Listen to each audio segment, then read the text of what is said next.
प्रभो नमः शिवाय धवलेश्वराय बालालिंग महाप्रभो दीपं यदि परम ब्रह्म दीपं यदि जनार्दनः दीपाहरतु मे पापो पूजा दीप नमस्तुते धवलेश्वराय बालालिंग महाप्रभो संसार सुखी रखंतु।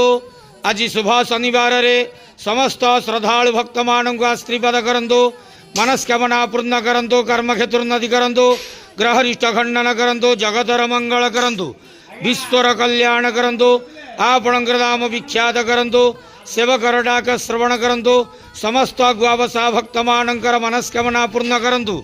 जो जो भक्त माने आपणक पाखरे मानसिक रखिछंती तांका मानसिक पूर्ण करंतु। बाबा धवलेश्वराय बालालिंगाय नमो नमः। संसार सुखी रखंतु, आनंद केवार हरि बोलो।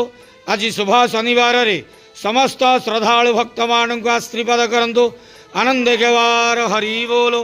धवलेश्वराय